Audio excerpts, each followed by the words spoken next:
ಕರಿಯೋದಕ್ಕೆ ಎಣ್ಣೆ, deep fry ಮಾಡೋದಕ್ಕೆ.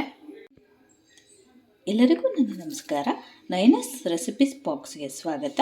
ಇವತ್ತಿನ ರೆಸಿಪಿ ಮದುವೆ ಮನೆಯ ಶೈಲಿಯ ರೊಟ್ಟಿ ಪಾಪಡ್ ಹೇಗೆ ಮಾಡೋದು ಅಂತ ತೋರಿಸ್ತಾ ಇದ್ದೀನಿ. ತುಂಬಾ ರುಚಿಯಾಗಿರುತ್ತೆ, ತುಂಬಾ ಟೇಸ್ಟಿಯಾಗಿ ಸಹ ಇರುತ್ತೆ. ನಾನು ಸ್ಟಾರ್ಟ್ ಮಾಡೋಕ್ಕಿಂತ ಮುಂಚೆ ನನ್ನ ರೆಸಿಪಿ ನಿಮಗೆ ಇಷ್ಟ ಆದರೆ ಪ್ಲೀಸ್ ಲೈಕ್ ಮಾಡಿ, ಶೇರ್ ಮಾಡಿ, ಹಾಗೆ ಸಬ್ಸ್ಕ್ರೈಬ್ ಮಾಡಿ. ಸಬ್ಸ್ಕ್ರೈಬ್ ಮಾಡೋದ್ರಿಂದ ನಾನು ಹಾಕುವ ಹೊಸ ರೆಸಿಪಿನ ನೀವು ನೋಡ್ಬೋದು. ಬನ್ನಿ ಸ್ಟಾರ್ಟ್ ಮಾಡೋಣ. 2 ರೊಟ್ಟಿ ತೊಗೊಂಡಿದ್ದೀನಿ. ಇದು ಕಲ್ಲನ್ ರೊಟ್ಟಿ. ಈ ಥರ ಕಲ್ಲಿಗೆ ಕಟ್ಟವಾಗಿರಬೇಕು, ತೆಳ್ಳಗಿರಬೇಕು ರೊಟ್ಟಿ. 2 ತೊಗೊಂಡಿದ್ದೀನಿ. ಶೇವು, ಅಚ್ಕಾರದ ಪುಡಿ, ಸ್ವಲ್ಪ ಟೊಮೆಟೊ, 1 ಟೊಮೆಟೊನ ಚಿಕ್ಕದಾಗಿ ಕಟ್ ಮಾಡಿ ಇಟ್ಕೊಂಡಿದ್ದೀನಿ. ಕುಕ್ಕುಂಬರು ಒಂದು ಅರ್ಧ ಉಳ್ಳ ಚಿಕ್ಕದಾಗಿ ಕಟ್ ಮಾಡಿ ಇಟ್ಕೊಂಡಿದ್ದೀನಿ. 1 ಆನಿಯನ್ನ ಚಿಕ್ಕದಾಗಿ ಕಟ್ ಮಾಡಿ ಇಟ್ಕೊಂಡಿದ್ದೀನಿ. ಚಾಟ್ ಮಸಾಲ ಸ್ವಲ್ಪ, ಕೊತ್ತಂಬರಿ ಸ್ವಲ್ಪ, ರುಚಿಗೆ ತಕ್ಕಷ್ಟು ಉಪ್ಪು, ಅರ್ಧ ಹೋಳು ನಿಂಬೆಹಣ್ಣು. ಇವಾಗ ಇದನ್ನ ಹಾಕಿದ್ದೀನಿ. ಕೊತ್ತಂಬರಿ,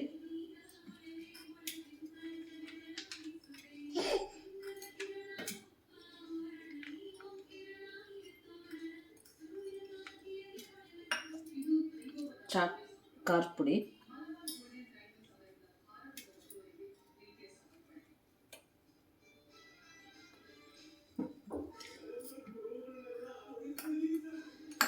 ಚಾಟ್ ಮಸಾಲ,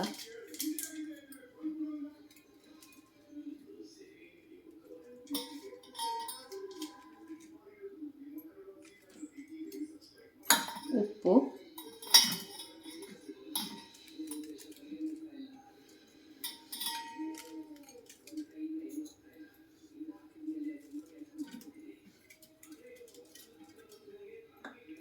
ಅರ್ಧ ಹೋಳು ನಿಂಬೆಹಣ್ಣು,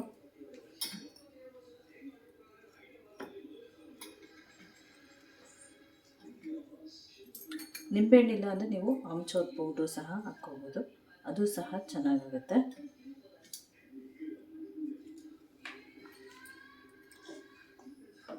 ಶೇವು,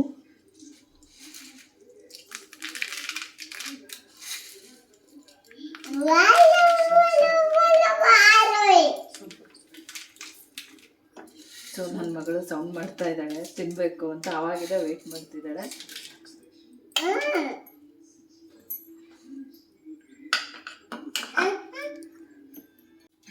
ನೋಡಿ, ಇವಾಗ ರೊಟ್ಟಿ ಇಟ್ಟಿದ್ದೇನೆ. ಬಿಸಿ ಇರುವಾಗನ ಇವಾಗ ಹಾಕೋಣ. ಈರುಳ್ಳಿ,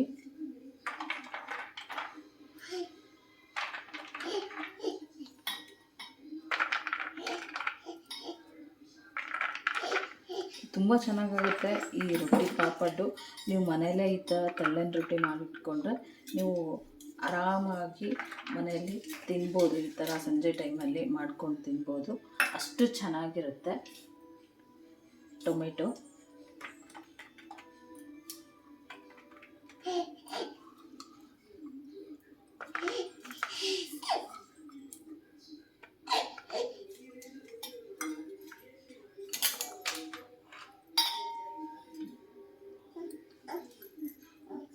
ಕುಕ್ಕುಂಬರು,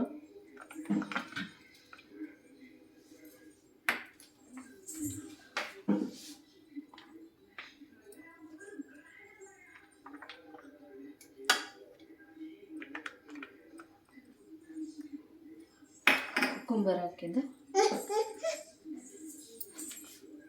ಇವಾಗ ಎಣ್ಣೆ ಕಾದಿದೆ. ಎಣ್ಣೆ ಕಾದ್ಮೇಲೆ ರೊಟ್ಟಿನ ಇದಕ್ಕೆ ಡೀಪ್ ಫ್ರೈ ಮಾಡ್ಕೋಬೇಕು.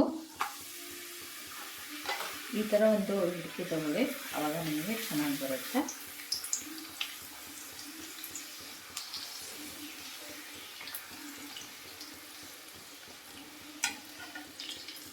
ಈ ಮದುವೆ ಮನೆಯಲ್ಲೆಲ್ಲ ಈ ಥರನೇ ಇವಾಗ ಮಾಡಿಕೊಡ್ತಾ ಇದ್ದಾರೆ. ತುಂಬಾ ಟೇಸ್ಟಿಯಾಗಿರುತ್ತೆ, ತುಂಬಾ ರುಚಿಯಾಗಿ ಸಹ ಇರುತ್ತೆ.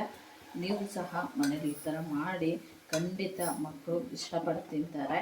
ಜೊತೆಗೆ ವೆಜಿಟೇಬಲ್ಸ್ ಸಹ ಇರುತ್ತೆ, ಅದನ್ನು ಸಹ ಮಕ್ಕಳು ತಿನ್ನಲ್ಲ ಅಂತಂದರೆ ಖಂಡಿತ ತಿಂತಾರೆ. ನೋಡಿ, ಈ ಥರ ಕರೆದು ಒಂದು ಪ್ಲೇಟಲ್ಲಿ ಇಟ್ಕೊಂಬಿಡಿ.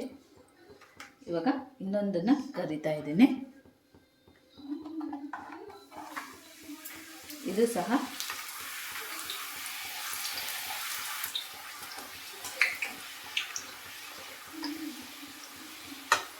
ಈ ಥರ ಕರ್ಕೋಬೇಕು.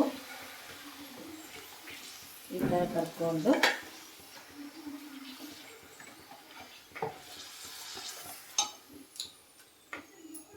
ಒಂದು ಪ್ಲೇಟಲ್ಲಿ ಇಟ್ಕೊಂಬಿಡಿ.